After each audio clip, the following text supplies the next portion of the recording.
Assalamualaikum warahmatullahi wabarakatuh. Nama saya Risa Saputri. Di sini NIM saya 19104168890. Mata kuliah Manajemen Pemasaran Internasional. Dosennya Pak Adi Mursalin SEMM. Di sini saya akan mempresentasikan tentang perilaku konsumen dalam lintas budaya dan perspektif internasional. Tinjauan budaya dan perspektif internasional, sudut pandang pemasaran global menekankan pada kemiripan-kemiripan konsumen di seluruh dunia dan strategi pemasaran lokal menekankan pada keragaman konsumen di negara-negara yang berbeda serta orientasi budaya mereka yang spesifik. Arti penting menjadi multinasional, pemasaran saat ini memiliki istilah-istilah baru seperti global yang merujuk pada perusahaan yang melakukan dua tipe pemasaran, lokal dan global, yaitu bahwa perusahaan tersebut dalam usaha pemasarannya memadukan antara standarisasi dan elemen-elemen lokal untuk mengamankan keuntungan dari kedua strategi pemasaran tersebut.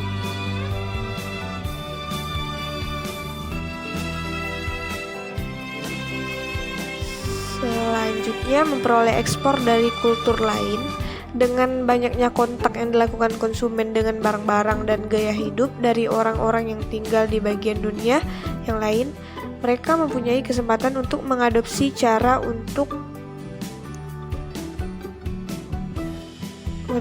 dan produk mereka. Sebagian besar pengamatan konsumen terhadap budaya yang berbeda cenderung timbul dari inisiatif mereka sendiri, perjalanan mereka tinggal dan bekerjanya mereka di negara asing, atau bahkan perpindahan mereka ke negara yang berbeda. Efek negara asal: ketika konsumen memutuskan untuk melakukan pembelian, mereka mungkin akan sampai pada pertimbangan akan asal negara produk yang mereka pilih.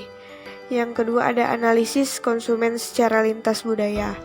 Untuk menentukan bagaimana memasuki pasar di luar negeri, pelaku pasar perlu mengadakan suatu bentuk analisis konsumen secara lintas budaya atau cross-cultural consumer analysis. Persamaan dan perbedaan individu.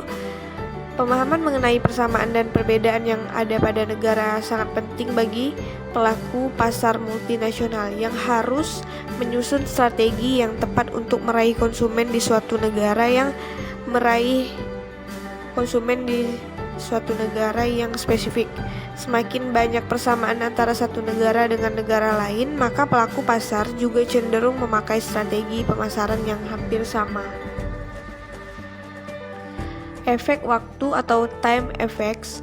Saat akan memulai usaha baru di suatu negara, yang harus dipertimbangkan adalah pace of life atau ritme hidup, yang perbedaan antara satu negara dengan negara lain. Pace of life dapat diartikan sebagai seberapa banyak waktu yang dibutuhkan untuk mengerjakan suatu aktivitas.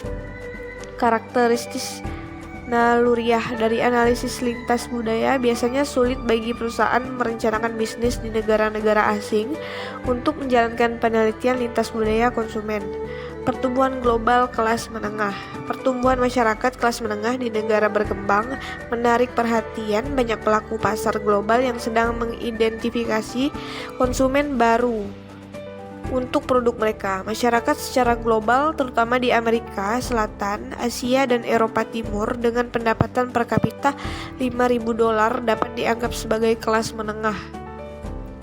Ada juga teknik mengadakan penelitian. Dalam lintas budaya, beban bertambah terjadi karena bahasa dan penggunaan kata-kata seringkali berbeda dari suatu negara ke negara lain. Strategi alternatif multinasional, ada global versus lokal. Dari sini menciptakan sebuah merek dunia. Beberapa perusahaan telah menciptakan produk bermerek dunia yang dihasilkan, dikemas dan diposisikan dengan cara yang sama tanpa menghiraukan negara di mana produk itu dijual. Ada juga pemasaran global yang adaptif. Dalam membedakan strategi komunikasi pemasaran yang mendekatkan pada pesan umum, atau beberapa perusahaan melakukan strategi yang menyesuaikan iklan mereka dengan nilai-nilai khusus kebudayaan. Masalah produk. Marketers internasional seringnya menolak untuk memodifikasi produknya untuk memenuhi keinginan budaya lokal. Masalah promosi ketika berkomunikasi dengan konsumer di berbagai negara, pesan promosi harus konsisten dengan bahasa dan budaya yang tepat dengan target masyarakatnya. Ada juga masalah harga dan distribusi. Marketers internasional harus menyesuaikan peraturan harga dan distribusi mereka dengan kondisi ekonomi dan tradisi lokal.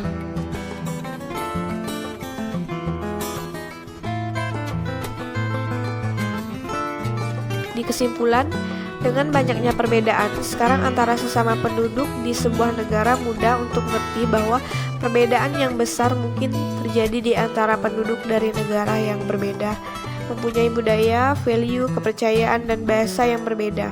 Jika pemasaran internasional adalah untuk memuaskan kebutuhan konsumen, maka mereka harus mengerti persamaan dan perbedaan yang relevan yang ada di antara orang-orang di negara target mereka.